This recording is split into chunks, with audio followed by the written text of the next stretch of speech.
पश्चिम नागपुरातील दाभा गणेशनगर येथील दलित दाम्पत्याला त्यांच्या स्वतःच्या घरातून बेदखल करण्याची साजिश उघडकीस आलेली आहे। ही केवळ फसवणूक आणि जाळ्यात अडकवण्याचा प्रकार नसून गिट्टीखदान पोलीस ठाण्याच्या निष्क्रियतेमुळे आणि कार्यपद्धतीमुळे गंभीर प्रश्न उपस्थित झाले आहेत। गजभिये कुटुंबांनी सांगितलंय की कोर्टाच्या आदेशावर बँकेच्या कर्मचाऱ्यांनी घर रिकामं करण्यासाठी धडक दिली, तरी सामाजिक कार्यकर्त्या ज्वालाताई धोटे यांच्या तात्काळ हस्तक्षेपामुळे गरीब कुटुंबाला सध्या 30 दिवसाचा दिलासा मिळालाय। कर्जाच्या नावाखाली मालमत्ता हस्तांतराची फसवणूक करण्यात आली। 2001 पासून प्लॉट क्रमांक 58 वरील घरात राहणारे पूर्णिमा गजभिये आणि त्यांचे पती आर्थिक अडचणींमुळे सुमारे 3 लाख रुपयांच्या कर्जासाठी मदत शोधत होते। याचवेळी वर्षा भेडे आणि सारंग भेडे या आरोपींनी मदत करण्याचा आमिष दाखवून त्यांना फसवलं। कर्ज प्रक्रियेच्या नावाखाली गजभिये दाम्पत्यांकडून सर्व कागदपत्रे आणि घराची मूळ रजिस्ट्री ताब्यात घेतली। चतुराईने या मालमत्तेचं हस्तांतर गोपालनगर येथील राजेंद्र दियेवार यांच्या नावावर करून टाकलं, ज्यांना याबाबत काहीच माहिती नव्हतं। बँकेच्या रेकॉर्डनुसार दियेवार यांच्या नावाने 18 लाख रुपयांचं कर्ज मंजूर झालं। मात्र हे पैसे आरोपी भेडे दाम्पत्यानं उचलून पळ काढला। फसवणूक उघड झाल्यानंतर गजभिये कुटुंबाने 26 जुलै 2025 रोजी गिट्टीखदान ठाण्यात तक्रार नोंदवण्याचा प्रयत्न केला। मात्र PSI राठोड यांनी तक्रार नाकारली आणि वारंवार दिशाभूल केली। अखेर कलमान्वये गुन्हा दाखल झाला, तरीही आरोपी फरार असून पोलिसांकडून कोणतीही कारवाई झालेली नाहीये। मंगळवारी 11 नोव्हेंबरला सकाळी होम फर्स्ट फायनान्स कंपनीचे अधिकारी, वकील आणि गिट्टीखदान पोलीस पथक घर सील करण्यासाठी पोहोचले। यामुळे कुटुंबात तणाव वाढला। सामाजिक कार्यकर्त्या ज्वाला धोटे यांना माहिती मिळताच त्या घटनास्थळी धावल्या आणि बँक अधिकाऱ्यांसोबत आणि पोलिसांसोबत चर्चा करून कारवाई थांबवली। त्यांच्या प्रयत्नांमुळे बँकेने 30 दिवसांचा अंतिम नोटीस देण्याचा निर्णय घेतला। या तणावामुळे पूर्णिमा गजभिये यांचा मुलगा रणजित गजभिये याने यापूर्वीच आत्महत्येचा प्रयत्न केला होता। आज पुन्हा प्रकृती बिघडल्याने पोलिसांनी त्याला उपचारासाठी रुग्णालयात दाखल केलं। स्थानिक नागरिकांमध्ये पोलीस निष्क्रियतेवर संतापाची लाट उसळली आहे। आरोपींना तात्काळ अटक आणि पोलीस कार्यपद्धतीची चौकशी करण्याची मागणी आता होत आहे। पोलिसांचे मौन हा सर्वात मोठा गुन्हा असल्याचं ज्वाला धोटे म्हणाल्या। हा केवळ एका महिलेचा नाही, तर न्याय व्यवस्था आणि दलित समाजाच्या हक्कांचा प्रश्न आहे। अशा प्रकरणांमध्ये पोलिसांचं मौन हाच सर्वात मोठा गुन्हा आहे। मी या कुटुंबासाठी लढत राहील। राजेंद्र दियेवार यांच्याशी संपर्क साधला असता त्यांनी सांगितले की या घराशी माझा काही संबंध नाही, कर्ज कसं झालं याची माहिती नाही। मी ही आरोपी वर्षा भेडे यांच्या विरुद्ध गिट्टीखदान ठाण्यात तक्रार नोंदवण्यासाठी जाणार आहे। या प्रकरणाने दलित समाजातील असुरक्षिततेचे गंभीर चित्रण होत असून प्रशासनानं तातडीनं हस्तक्षेप करावा अशी मागणी होते। पुढील तपशीलवार चौकशी सध्या सुरू आहे।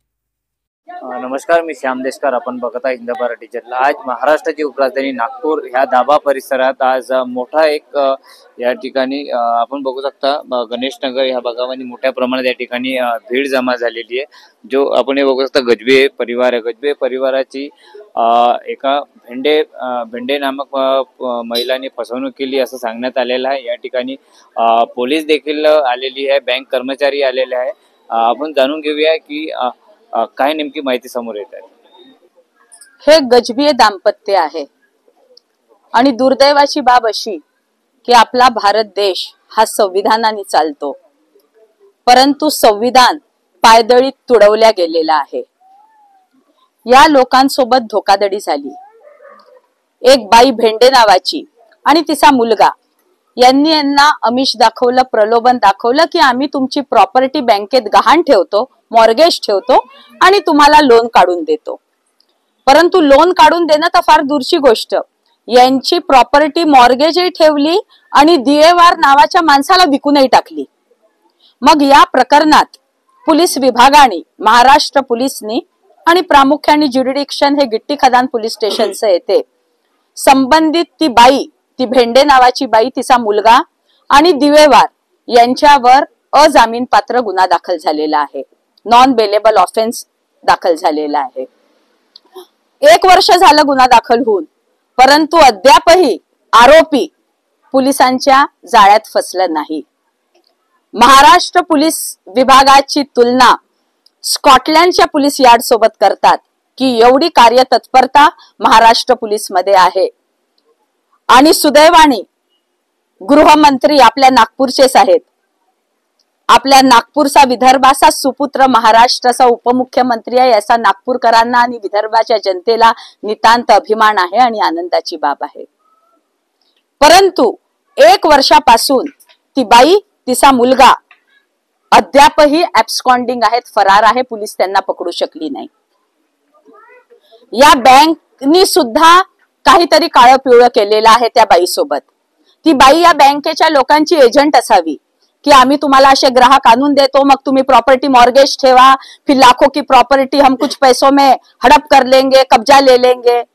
बँकचं नेक्सेस आहे त्या भेंडेबाई सोबत. या बँकचे पदाधिकाऱ्यांची सुद्धा आहे, जे कोणी अधिकारी आहेत बँकचे, मॅनेजर फॅनेजर जे काही XYZ असतील, यांची सुद्धा चौकशी झाली पाहिजे. यांच्या सुद्धा संपत्तीची जांच झाली पाहिजे. आज कोर्टाने समन्स इश्यू केलं होतं बँकेला की तुम कोर्ट में आओ, परंतु कोर्टात न जाता हे सगळे बँकचे अधिकारी आणि त्यांचे सो कॉल जे वकील आहेत काळे कोट घालून आलेले, इथे गजबीय कुटुंबांना हरासमेंट करायला आणि टॉर्चर करायला इथे घराचा कब्जा घ्यायला आले. ऑन रेकॉर्ड आता हे घर गजबियांच्या नावावरच नाही, ओरिजिनल सेलडीड आजही यांच्या नावाने आहे. परंतु बँक सोबत त्या बाईनी, त्या भेंडेबाईनी काय 420 केली. या लोकांच्या संगमतांनी त्या प्रॉपर्टीवर आता दिवेवारचं नाव चढलाय आणि तो दिवेवारही ऍब्स्कॉन्डिंग आहे. आज प्रॉपर्टी दिवेवारच्या नावाची आहे आणि कोर्टाचे आदेश दिवेवारच्या प्रॉपर्टीचा कब्जा घ्या म्हणून आहे, परंतु दिवेवार इथे हजरच नाही. हे गजबीय कुटुंब इथे हजर आहेत. तर कोर्टाने आदेश गजबियांना हद्दपार करा, घरातून बेदखल करा आणि गजबीला घरातून काढा, असे ऑर्डर दिले आहेत का कोर्टाने? या बँकेनी, या बँकेच्या पदाधिकाऱ्यांनी कोर्टाची सुद्धा दिशाभूल केली आहे. आज जेव्हा कोर्ट म्हणतोय, समन्स इश्यू करतोय बँकेला की तुम हजर रहो कोर्ट में, तर तिथे न जाता कोर्टाच्या आदेशाची अवहेलना करता, कंडेम्प्ट ऑफ कोर्ट आहे, इथे कारवाई करायला आले पोलिसांना घेऊन. आणि पोलीस आली पण प्रोटेक्शन द्यायला. हा देश संविधानाने चालतो आणि दलितांवर असा अन्याय जर का होत असेल या महाराष्ट्रात, या छत्रपती शिवरायांच्या महाराष्ट्रात, बाबासाहेब आंबेडकरांच्या अनुयायांवर जर का असा अन्याय होत असेल तर ही धोक्याची घंटा आहे. आरोपी अजून फरार आहे, त्यांना तुम्ही पकडत नाही. आणि कोर्टाचं कोण ते बॅलिफ आलेले आहेत. अरे ते बॅलिफ कोर्टाला सांगू शकले असते की आम्ही जेव्हा पोझिशन घ्यायला गेलो आम्हाला कळलं की या प्रकरणात गुन्हा दाखल झालेला आहे आणि अद्यापही आरोपी फरार आहेत. ही माहिती बॅलिफ तिथे देऊ शकले असते, परंतु बॅलिफही पूर्ण पूर्वतयारी करून आलेले आहेत.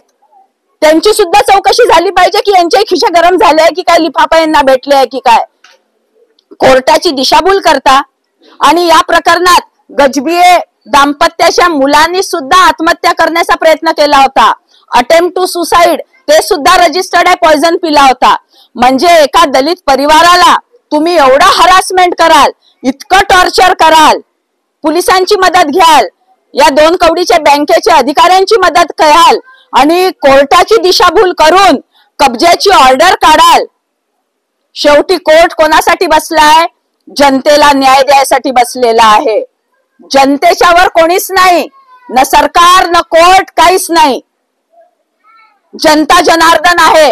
जनतेच्या सुरक्षेसाठी, जनतेला न्याय द्यायसाठी आणि बदमाश भ्रष्टाचारी गुंडांना कर्दनकाळ त्यांचा होण्यासाठी कायदे बनलेले आहेत, कोर्ट बनलेला आहे.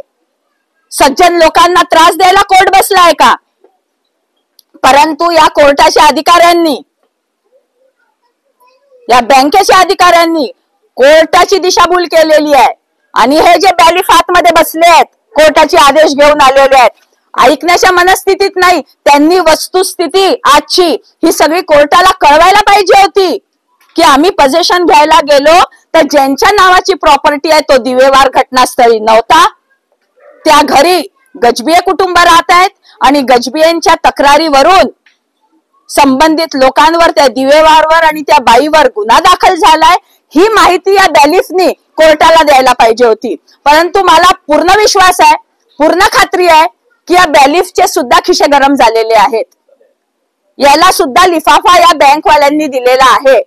म्हणून एवढी तत्परता दाखवून इथे दलित कुटुंबांना बेघर करायला, बाबासाहेब आंबेडकरांच्या अनुयायांना, लेकरांना बेघर करायला हा बॅलिफ इतक्या तत्परतेने येतो. सोबत पोलीस पण घेऊन येतो. सोबत पोलीस घेऊन येतो. अरे पोलिसांनी सुद्धा कोर्टामध्ये सांगायचं की या प्रकरणात आम्ही अपयशी ठरलो, आम्ही अद्यापही आरोपींना पकडू शकलो नाहीये. आणि ऑर्डर हा बॅलिफ घेऊन आलेला आहे दिवेवारच्या घराच्या पोझिशनचं, पण राहतात इथे गजबीये कुटुंब. सुप्रीम कोर्टचं वर्डिक्ट आहे, सुप्रीम कोर्टचे आदेश आहे की भाडेकरूही जर का 12 वर्षाच्या वर घरात राहत असेल, कोर्टाच्या आदेशाशिवाय तुम्ही त्याला खाली करू शकत नाही घर. तर हे गेल्या 25 वर्षापासून इथे राहत आहे. जरी हे मालक असतील तर गृहीत धरा की हे मालक नाही, हे भाडेकरू आहेत. यांना बेघर करण्याचे ऑर्डर्स आहेत का या बॅलिफकडे? जो कोर्टाचा माणूस आलेला आहे या बँकवाल्यांना सोबत घेऊन, हा, यांच्याकडे आहे का तो ऑर्डर गजबी यांना बेघर करण्याचा की भाडेकरूंना बेदखल करा घरातून आणि सील लावा? हे ऑर्डर आहेत का? हे बिचारे सुशिक्षित नाही, यांना कायद्याचं ज्ञान नाही, म्हणून इतकं तुम्ही दलित कुटुंबाचं शोषण करणं हे कितपत योग्य आहे, कितपत हे संविधानात बसते? अरे मुळात संविधानाची रचनाच सगळ्यांना सम कायदा, सगळ्यांना सम न्याय यासाठी झालेली आहे. आणि इथे न्याय तर फार दूरची गोष्ट आहे. यांना टॉर्चरिंग करतायत. यांच्या तरुण मुलांनी पॉइझन सुद्धा घेतलं होतं, तो सुद्धा ऑफेन्स रजिस्टर्ड आहे. आणि या बँकवाल्यांची मिलीभगत आहे. ती जी फरार बाई आहे तिच्या सोबत बँकवाल्यांची मिलीभगत आहे. हे बँकवाले असेच जनतेला हरास करतात. तुमची ही मागणी राहील का की ते जे आरोपी आहे यांच्या तक्रारीनुसार हो, त्या आरोपींना पोलिसांनी जमा करण्यात यावं पहिले? अरे जेव्हा इथे कोर्टाची मंडळी, हा जो बॅलिफ बसलेला आहे आतमध्ये, हा जेव्हा इथे आला त्या बॅलिफनी पोलिसांना म्हणायचं होतं ना की ये तो ऑर्डर दिवेवार के लिए है कोर्ट की, दिवेवार को इधर हजर करो. आता सूर्यास्त होत आलाय, कोर्टाची कारवाई 5-6 नंतर बंद होते. अजून तो बॅलिफ आतमध्ये काहीतरी लिखापडी करत बसलेला आहे. आणि मी मॅजिस्ट्रेट आहे, मी मॅजिस्ट्रेट आहे, मला मॅजिस्ट्रेटचे पॉवर आहे असं सांगून दलित परिवाराचं शोषण करतोय. या प्रकरणात जी आरोपी बाई आहे वर्षभरापासून ती फरार आहे, तिलाही पोलीस आणत नाही. याच्या व्यतिरिक्त या घराच्या व्यतिरिक्त यांच्याकडे राहण्याची दुसरी सोय आहे का? कोणतीच सोय नाहीये.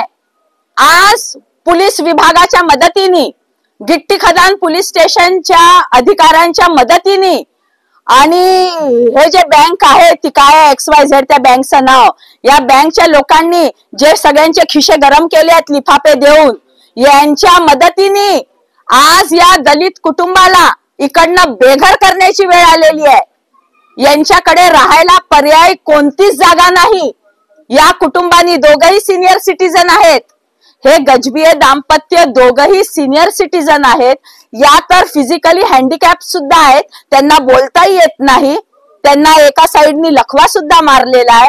आणि यांच्या मुलांनी याच जाचामुळे, याच त्रासामुळे काही महिन्यापूर्वी पॉइझन पिला होता. आज जर का तुम्ही इथे सील लावता गिट्टी खदान पोलिसांच्या मदतीने आणि या फ्रॉड बँकवाल्यांच्या म्हणण्यावरून, आज जर का इथे सील लावता आणि रात्रीतून जर का या दाम्पत्यांनी आत्महत्या केली, जीवाचं कमी जास्त करून घेतलं यांच्या तरुण मुलांनी, आज तो गायब झालाय. आतापर्यंत रडत इथे बसला होता तो गजबीये, रणजित आहे ना नाव त्याचं, आता तो गायब आहे. आम्ही त्याला शोधतोय, तो कुठे गेला? आम्हाला तर ही भीती वाटते का तो इथे तिथे काही आत्महत्या करायला, कोणी तलावात उडी मारायला तर गेला नाही. याला कोण जबाबदार राहणार आहे? याला ऑन ड्युटी ऑफिसर गिट्टी खदान पोलीस स्टेशनचे ते जबाबदार राहणार. आणि हा जो बॅलिफ आतमध्ये बसलेला आहे, ज्यांनी कोर्टाला ही वस्तुस्थिती, ही सत्य परिस्थिती आज सांगायला पाहिजे होती, ही कारवाई थांबवू शकले असते. कोर्टाला तो बॅलिफ सांगू शकला असता की कोर्टाची दिशाभूल या बँकवाल्यांनी केलेली आहे. आणि या बँकवाले अधिकारी आणि त्यांचे वकील असे माफिया आणि डॉन सारखे इथे छाती काढून उभे राहतात, धमक्या देतात. आम जनता आहे ही सगळी महिला, हे सगळे तरुण युवक लोक, सगळे समाजातले प्रतिष्ठित लोक आहेत. आम जनता है. अरे सारी सत्ता जनता के हात. ही जनता निवडते सरकार कोण बसणार आणि कोणती पडणार. या जनतेसमोर, या आम नागरिक समोर ते बँकेचे अधिकारी आणि त्यांचे काळा कोट घातलेले ते वकील इथे गुंडगर्दी करतात, आमच्याशी अरेरावी करतात, धमकीची गोष्ट बोलतात. काही लेडीज वकील आणले आहेत, कोण काय आणलाय, ते आमच्यावर दादागिरी करतात. आम्ही काही दादागिरी सहन करून देणार का? ईट का जवाब पत्थर से आम्हाला देता येते. आणि ही ज्वाला धोटेची वर्दी, ही जेव्हा ज्वाला धोटे कबर में जाएंगी ना तभी ये वर्दी निकलेंगी. ये पुलिस वालों की वर्दी को एक्सपायरी डेट है. ये कोर्ट का जो बैलिफ आया है उसके भी नौकरी को एक्सपायरी डेट है.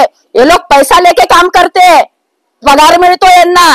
आम्हाला सामाजिक कार्य असं पैसा भेटत नाही. ही वर्दी जेव्हा आम्ही मरू तेव्हाच उतरेल. आमच्या वर्दीला एक्सपायरी डेट नाहीये.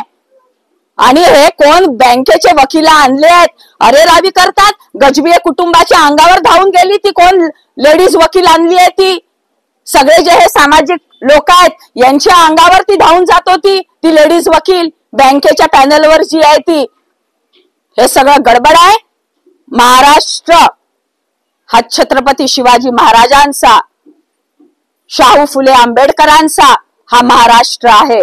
आणि या महाराष्ट्रामध्ये जर का दलित कुटुंबावर एवढा अन्याय होत असेल तर ही आत्मपरीक्षण आणि आत्मचिंतनाची वेळ आहे. पोलीस विभागाने, पोलिसाच्या वरिष्ठ अधिकाऱ्यांनी, सीपी साहेबांनी या सगळ्या घटनाक्रमाची दखल घेतली पाहिजे.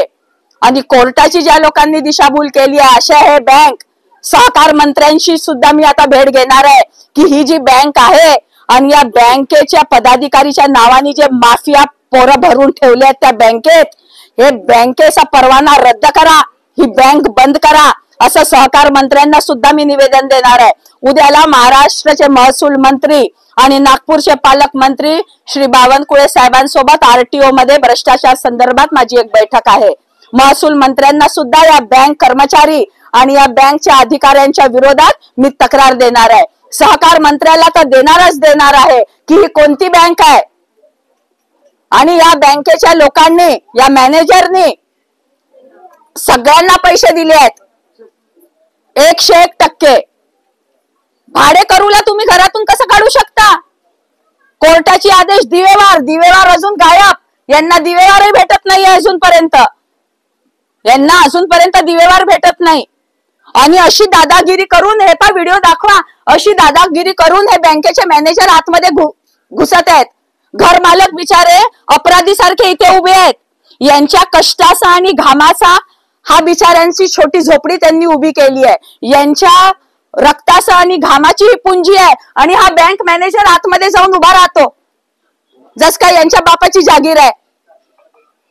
या बँकवाल्यांचं ते जे आहेत भेंडे बाई जी फरार आहे आणि तिचा मुलगा सौरभ भेंडे, जे सारंग भेंडे हे फरार आहेत, यांच्या सोबत या बँकचं सालेलोट आहेत. तुम ऐसे कस्टमर लाते जाओ जिनको पैसों की जरूरत है, फिर बराबर हम हेरा फेरी करके पूरा प्रॉपर्टी मॉर्गेज के नाम पे रजिस्ट्री दूसरे नाम से करा लेंगे. या लोकांचं नेक्सेस आहे बँक वाल्यांचं त्या एब्स्कॉन्डिंग बाई सोबत, हे स्पष्ट झालेलं आहे.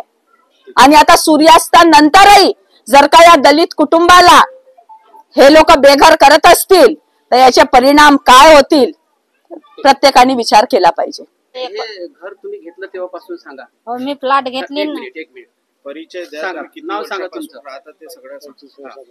मी 2001 पासून इथं राहत आहे. 2001 पासून राहत आहे ना. मी सगळीकडून माहिती काढली. हा मला लोन पाहिजेत नव्हता, मला मार्केटचा लोन पाहिजेत होता. त्या बाईनं मला लोन काढून दिलं न. लोन साठी मला तिनं मी प्रॉपर्टीची झेरॉक्स देत होती, तिनं झेरॉक्स नाही घेतलं माझ्याकडून. मला ओरिजिनल डॉक्युमेंट पाहिजेत म्हणलं आणि माझ्याकडून सगळे डॉक्युमेंट तिनं बदलून घेत. तुमच्या घराची ते रजिस्ट्री करतो असं तुम्हाला सांगितलं होतं? नाही, मला सांगितलं नाही की मी हे रजिस्ट्री दुसऱ्याच्या नावावर करून देतो. हे मला काहीच नाही सांगितलं तिनं.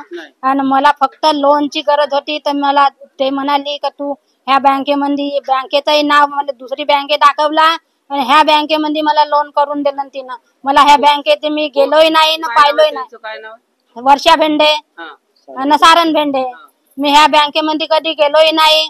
आणि मी नाही बँके मॅनेजरला पाहिलो. बँके मॅनेजरही माझ्या घराची चौकशी करायला नाही आले कधी.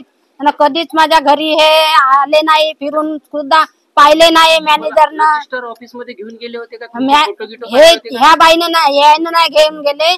त्या वर्षा भेंडे आहे ना, तिनं म्हणलं का तुम्ही रजिस्टर ऑफिस मध्ये या लागते, मग तुम्हाला रजिस्टर ऑफिस मध्ये या, माझ्या 6 चेक द्या असे म्हणला. तर मी त्या बाईला 6 चेक दिली आणि त्या बाईनं माझे 6 चेक घेऊन रजिस्टरी करून देतो म्हणलं, लोन काढून देतो म्हणलं. फसवणूक झाली. हा, माझी फसवणूक केलं नाही त्या बाईनं. मग फसवणूक झाली तर त्याच्यानंतर तुम्ही त्याच्यानंतर मी पोलीस स्टेशनला गेली आहे ना. पोलीस स्टेशनला गेली गिट्टी खदानच्या. 9 महिने माझा मुलगा त्या पोलीस स्टेशन मध्ये इकड तिकड फिरत राहिला.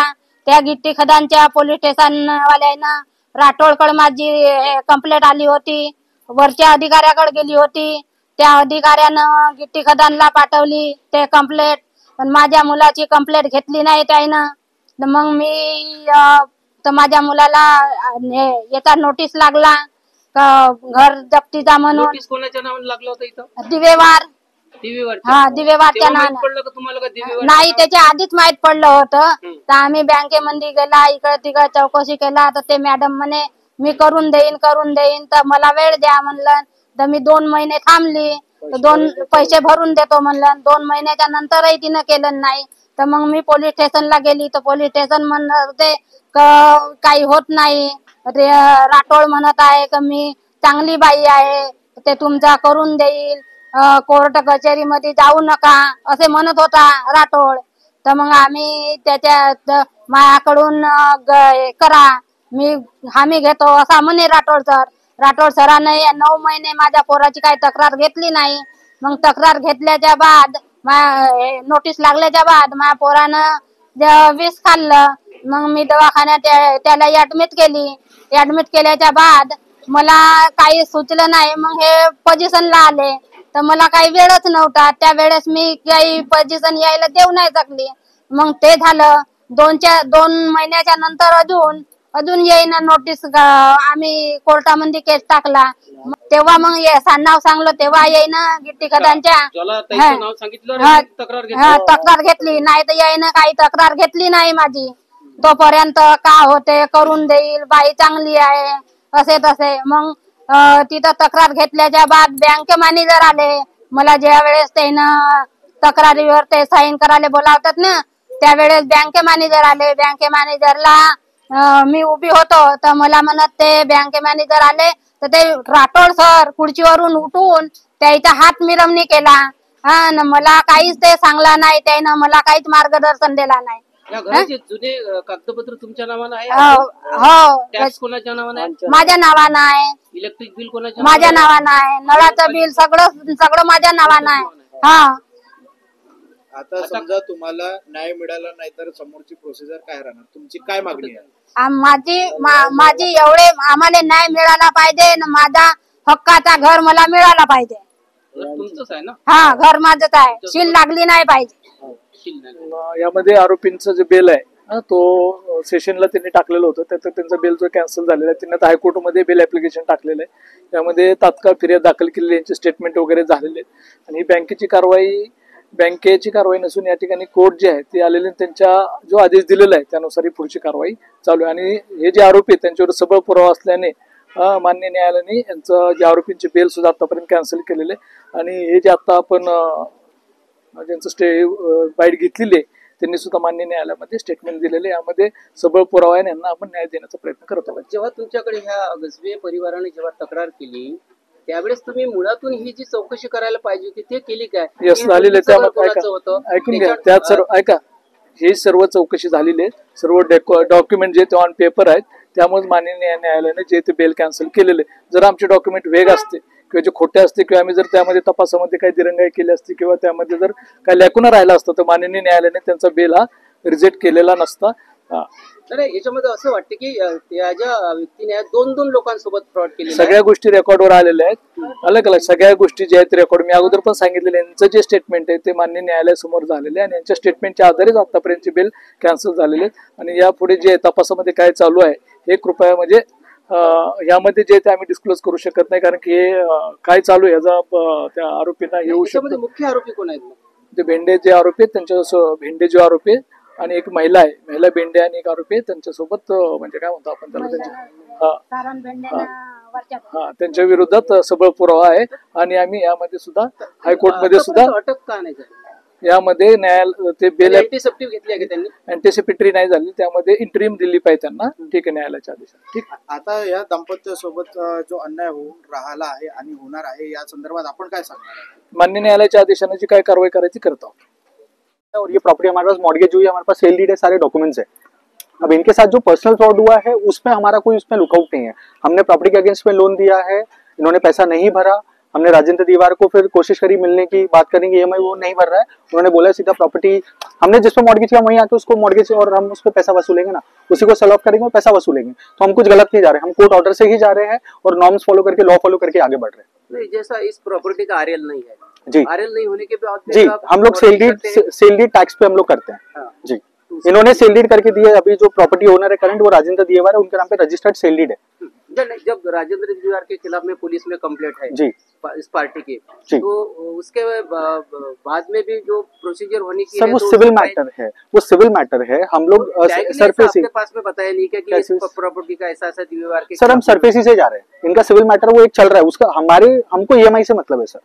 हमारे पास है कि हमारा अकाउंट रेगुलर होना चाहिए. हम पोजीशन लेना हमारा मोटिव नहीं है. हमारा मोटिव है कि हमारा अकाउंट रेगुलर होना चाहिए. आज अगर ये इस प्रॉपर्टी पे रह रहे हैं, ये मालिक नहीं है, मालिक दीवार है. हम तभी आए हैं जब हमको पैसा नहीं मिला है 14 महीने तक. पर ठीक है, आज आप यहाँ पे आप जी मतलब प्रॉपर्टी को सर ये मेरा, हाँ, तो मालक नहीं है यहाँ जी, जैसा दीवार जो मालक है वो नहीं है. हाँ जी. तो फिर यहाँ पर जो सर हमने सिक्योर्ड लोन दिया है सर, हम इंडिविजुअल को लोन नहीं, हमने सिक्योर्ड दिया है. इस प्रॉपर्टी के अगेंस्ट लेने के लिए हमने लोन दिया हुआ है. तो इंडिविजुअल नहीं है, लेकिन मेरे पास कोर्ट, इस प्रॉपर्टी पे ताबा लेने का मेरे पास में कोर्ट ऑर्डर है. तो कोर्ट का ऑर्डर है जी. तो और बेलिफ साहब आए हुए हैं. जी सर, क्या है कोर्ट के आदेश में पोजीशन लेना है जी, पोजीशन लेना है. फिर अगर ये जो हमारे पास टाइमलाइन रहेगी कोर्ट की, उस बीच में ये अपने पैसे भर के अपनी प्रॉपर्टी छुड़ा सकते हैं. लेकिन अब इनके नाम पे सर 14 EMI डाउन है सर. 14 EMI. लोन कितना लिया था? लोन लिया था मेरे ख्याल से 18 लाख के आसपास. 25,000 की इनकी EMI है. आज 14-15 EMI इनकी बाकी है. कितने साल हो गए इस बात? आई थिंक 2 साल के आसपास हो गए होंगे.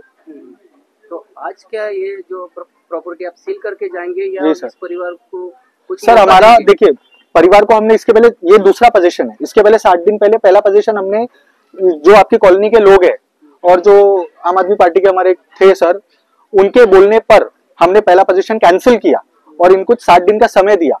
अब ऐसा होगा कि इन्होंने आखिरी दिन पे जाके एप्लीकेशन किया, इनके पास स्टे ऑर्डर नहीं है. बैंक ने पहले वेरीफाई किया था कि यहाँ पे स्पॉट पे आके कि ये प्रॉपर्टी किसकी है? सर ये तो सेलर पार्टी है, इनके नाम पे वेरीफाई हुआ है. दिखाओ मैं आपको. बैंक ने यहाँ पे आके जी, स्पॉट पे आके वेरीफाई किया था. बिल्कुल सर, बिल्कुल जी. सर मैं आपको दिखाता हूँ एक चीज. अभी आप ठीक है, एक चीज मैं आपको दिखाता हूँ, आपके सारे क्वेश्चंस का आंसर हो जाएगा सर.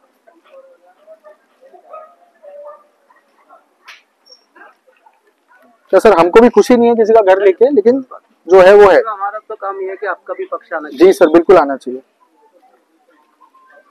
ये देखिए, कब क्या होता है जब हम लोग होम लोन देते हैं तो हम लोग, हमारा टेक्निकल वैल्यूएटर होता है, जो बैंक का अधिकारी नहीं होता, थर्ड पार्टी होता है. वो बायस नहीं होता, वो आता है, जगह का वैल्यूएशन करता है. ये उसकी वैल्यूएशन रिपोर्ट है. ठीक है, इस पर तारीख है 15/7/2025. ठीक है, अभी जो मैं रिवाइज करवाया था वो क्या चीज है? ये वैल्यूएशन रिपोर्ट है. अच्छा, नहीं हमारा कहने का मतलब रिवाइज ये है, पुराना. आपके बैंक के तरफ से ये देखिए, हाँ जी जी जी, देखिए ये देखिए, ये देखो, ये देखो, ये इनके घर के अंदर की फोटो है सर. ये लेडी है, ओनर खड़े हैं, इनकी फोटो लिया है. तो कोई बाहर का आदमी ले सकता है? नहीं, ये तो हाँ, ये वैल्यूएशन ले सकता है, लेकिन ये मेरे वैल्यूएशन. जी जी जी जी जी, हाँ मेरे बैंक का है सर. क्या बैंक का नाम क्या आपका? Home first finance company India limited. कितना परसेंटेज कितना था इस लोन का? सर होगा 12.5% के आसपास, क्योंकि जो दिया हुआ है वो कैश सैलरी कस्टमर है. हमारा 8.5% से रेट ऑफ इंटरेस्ट है. जैसा कस्टमर वैसा होगा. दिव्यवार तो यार रहता नहीं होगा. तो दिव्यवार का पता है आपके पास? गोपाल नगर में उसने जब हमने लोन किया था, उसके आधार कार्ड पे गोपाल नगर का एड्रेस है, जहाँ वो भी लॉक्ड है. जी. उसके बाद कुछ और पता किया? हमने बहुत बार कोशिश करी है सर. इतना जब आया EMI नहीं भरा तब ये प्रोसेस हुई है. अदरवाइज वो EMI भरता और हमारे मतलब हमारे कांटेक्ट में रहता तो ये सब नहीं होता. नहीं, अब सारी बातें आपको पता चली जी. कि वो भी आदमी है नहीं जी, जिसने लोन लिया नहीं, और ये जो घर है ये किसी और का घर है. जी, और का घर नहीं, ये उनका घर, ये रह रहे. ये अभी दीवार के नाम पे सेल डीड है, मतलब ओनर वो है. के साथ में फ्रॉड हुआ ऐसा? हाँ, तो सर वो उनका सिविल चीज है. अभी सिविल चीज में कोर्ट में अभी कन्वर्ट हो जाएगा, वो कोर्ट में जाएंगे. जी, मेरे पास अगर स्टे है तो सर मेरे को कोई ऑब्जेक्शन नहीं है इनको घर से निकाल, अगर मेरे पास स्टे है, अगर मेरे को स्टे दे देते हैं हम पोजीशन नहीं लेंगे, लेकिन स्टे नहीं है तो हमको पोजीशन करना पड़ेगा। उनको समय देना पड़ेगा स्टे के लिए। सर 2 महीने दे चुका हूँ इसके पहले, अभी आप मेरे को नेक्स्ट पोजीशन पे भी समय मांगेंगे, ऐसा नहीं होगा ना सर। हमको भी जवाब देना है, हमारे भी कुछ, हम भी एम्प्लॉई है सर, हम कोई डायरेक्टर कोई सोसाइटी नहीं है सर, हम भी एम्प्लॉई है जी। ठीक है।